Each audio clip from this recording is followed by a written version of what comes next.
Hello viewers, welcome back to my channel.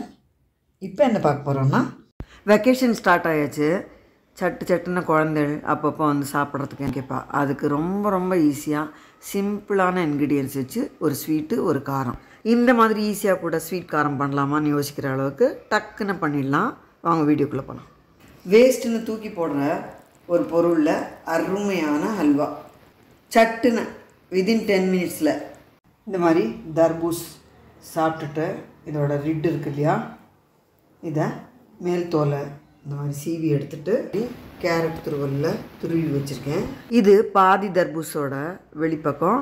இதை துருவி ஒரு கப்பில் போட்டு அளந்து எடுத்து வச்சுக்கலாம். கனமான பானில் ஒரு 2 டீஸ்பூன் அளவு நெய் எடுத்துக்கலாம். சூடு பண்ணி இதில் கிஸ்மிஸ்ஸு சேர்த்து வறுப்பட்டதும் இதை தனியாக எடுத்து வச்சிடலாம். நெய்யை வடிச்சிட்டு தான் எடுத்திருக்கேன். இப்போ இந்த துருவின தர்பூஸ் துருவலை நெய்யில் சேர்த்து நல்ல பச்சை வாசனை போக நல்லா வதக்கிக்கணும். வெள்ளரிக்காய் மாதிரி இது ஈரப்பதத்தோடு தான் இருக்கும். அந்த ஈரத்தோடு தான் சேர்த்துருக்கேன். அந்த ஈரம் வாடுற வரைக்கும் வதக்கணும். 5 நிமிஷமாவது ஆகும். நல்லா சுருங்கி வதங்கியாச்சு. இப்போ எவ்வளவு துருவல் இருந்தோ அதில் 1 பங்கோ 3/4 பங்கோ எவ்வளோ வேணால் சேர்த்துக்கலாம். நான் இப்போ 3/4 பங்கு ஜீனி சேர்த்துக்கிறேன். ஜீனி அளந்த கப்பில் 2 கப்பு இருந்தது அந்த துருவல், 1/2 கப்பு ஜீனி சேர்த்துருக்கேன். இதை நல்லா சேர்த்து வரட்டணும். நல்லா இந்த ஜீனி சேர்ந்து வரலத்துக்கு 5 நிமிஷம் ஆகும். கொஞ்சமாக ஃபுட் கலர் சேர்த்துக்கிறேன். இது ஆப்ஷனல் தான், இதை சேர்த்து கலந்து விட்டுடலாம். ஜீனி சேர்ந்து நன்னாவே வறண்டாச்சு. கொஞ்சம் ஏலக்காய் பொடி, 1 ஸ்பூன் நெய் சேர்த்து மிக்ஸ் பண்ணி விட்டுட்டு வறுத்து வச்சுருக்கிற முந்திரி திராட்சை சேர்த்தா சூப்பரான தர்பூஸ் rind halwa ready. Taste Kasi halwa மாதிரியே இருக்கும். தர்பூஸ் ரிட்டில் செஞ்சதுன்னு சொன்னால் தான் தெரியும்.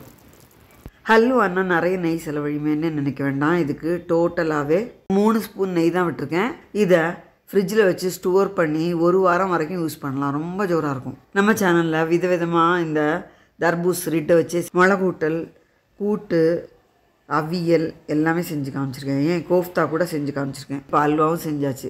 எல்லோரும் பொதுவாக சம்மரில் தர்பூஸ் வாங்கி சாப்பிட்றது வழக்கம். வியூவர்ஸ் கண்டிப்பாக ட்ரை பண்ணி பாருங்கள். அடுத்து காரத்துக்கு நல்ல அருமையான கிறிஸ்பியான ரிப்பன் பக்கோடா. சட்டுன்னு எந்த விதமான ப்ரிப்ரேஷனும் இல்லாமல் இட்லி தோசைக்கு அரைக்கிற மாவுலேயே சூப்பராக பண்ணலாம். நல்ல கரகரன்னு ஜோராக இருக்கும். எப்படி பண்ணலாம்னு பார்க்கலாமா? ரிப்பன் பக்கோடாக்கு ஃப்ரெஷ்ஷாக அரைச்ச தோசை மாவு அரைச்சி ஒரு 3 மணி நேரம் தான் ஆயிருக்கு. பொங்கலை புளிப்பு வரல. இந்த கப்பில் அளந்து எடுத்துக்கிறேன். இந்த மாதிரி 1 கப்பு எடுத்துட்டுருக்கேன். நீங்கள் எதில் அளக்குறீங்களோ அதுலேயே எல்லாத்தையும் அளந்துக்கலாம். இப்போ இதை இந்த பவுலில் சேர்த்துக்கலாம். தோசை மாவு அளந்த அதே கப்பில் 1/2 கப்பு அரிசி மாவு. இது பொடிச்ச பொட்டுக்கடலை மாவு. இப்போ மாவு அளந்த அதே கப்பில் 1/4 கப்பு சேர்த்துக்கிறேன். 1/4 கப்பு பொட்டுக்கடலை மாவு. தோசை மாவில் ஏற்கனவே உப்பு இருக்குது, அதனால் கொஞ்சமாக உப்பு. Chilli powder 1 teaspoon. பெருங்காய பொடி. ஸ்டவ்வில் எண்ணெய் காய வச்சுருக்கேன். அந்த காஞ்ச எண்ணெயிலேருந்து 1 2 இப்போ இதை நல்லா சேர்த்து கலந்து விட்டுடலாம்.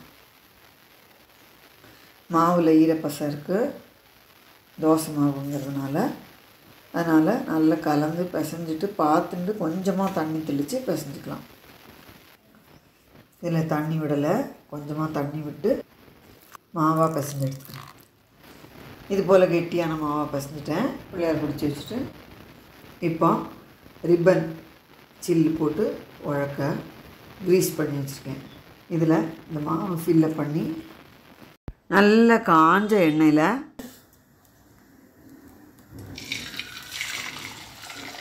ரிப்பன் பக்கோடாவை புழிஞ்சிக்கலாம். உடனே கிளறக்கூடாது, கொஞ்சம் வேகட்டும். ஆஸ் யூஷுவல் நல்லா எண்ணெய் காஞ்சதுக்கப்புறம் அதை புழிஞ்சிட்டு மீடியம் ஃப்ளேமில் வச்சுட்டு வேக விட்டு இருக்கோம். இப்போ இதை திருப்பி போட்டுக்கலாம்.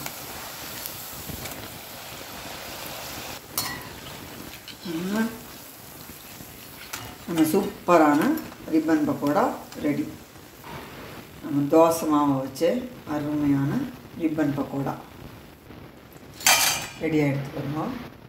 நல்லா புசு புசுன்னு ஊதிண்டு எப்படி இருக்குன்னு. புழுங்கலரிசி சேர்த்து அரைச்சது இல்லையா, அதனால் சூப்பராக இருக்கும் ஒரு டேஸ்ட்டு. பொதுவாகவே புழுங்கலரிசி வச்சோம்னா ரொம்ப ஜோராக இருக்கும். பாருங்கள், ஜோராக நொறுங்க இருக்கும். மீதம் உள்ள மாவையும் இது போல் புழிஞ்சிட்டு காட்டுறேன். சூப்பரான தோசை மாவில் கரகரான கிறிஸ்பியான ரிப்பன் பக்கோடா ரெடி. அதுவும் 10 நிமிஷத்தில். 1 கப்பு தோசை மாவு இருந்தால் போதும். அரைச்சி 2-3 மணி நேரத்தில் மாவு இருக்கணும். அதில் புளிப்பு வந்துருக்கக்கூடாது. அப்போ தான் அது டேஸ்ட்டு நல்லாயிருக்கும். 1 கப்பு தோசை மாவு, பொட்டுக்கடலை பொடி, அரிசி மாவு இருந்தால் போகிறோம். விதமாக பட்சணம் பண்ணலாம். நம்ம சேனலில் இந்த தோசை மாவு வச்சு தட்டை, முறுக்கு எல்லாமே செஞ்சு காமிச்சிருக்கேன். அது கூடவே தேன் மிட்டாயும் செஞ்சு காமிச்சிருக்கேன். அதோட லிங்க்கெல்லாம் டிஸ்கிரிப்ஷன் பாக்ஸில் கொடுக்குறேன், பார்த்துக்கோங்க. புழுங்கல் அரிசி, பச்சரிசி மாவு, அதோட பொட்டுக்கடலை மாவையும் சேர்த்துருக்கோம். உளுந்து எல்லாம் சேர்ந்ததுனால இதோட டேஸ்ட்டே வேறு லெவலாக இருக்கும். ஈஸியான இந்த தர்பூஸ் ரிட் அல்வா, இந்த ரிப்பன் பக்கோடா, இந்த 2 ரெசிபியும் கண்டிப்பாக செஞ்சு பார்த்துட்டு உங்கள் ஃபீட்பேக்லாம் போஸ்ட் பண்ணுங்க. இந்த மாதிரி ஈஸியான ரெசிபீஸ்க்கெல்லாம் நம்ம சேனலில் சப்ஸ்கிரைப் பண்ணுங்க. பெல் ஐக்கானையும் டச் பண்ணுங்க. அப்போ தான் நான் போட்ட வீடியோக்கெல்லாம் நோட்டிஃபிகேஷன் வரும். இன்க்ரீடியன்ஸ் லிஸ்ட்டுக்கு டிஸ்கிரிப்ஷன் பாக்ஸில் செக் பண்ணி பாருங்கள். இந்த வீடியோ எல்லாருக்கும் யூஸ்ஃபுல்லாக இருக்கும்னு நினைக்கிறேன். லைக் பண்ணுங்க, ஷேர் பண்ணுங்க, சப்ஸ்கிரைப் பண்ணுங்க. தேங்க்யூ ஃபார் வாட்சிங்.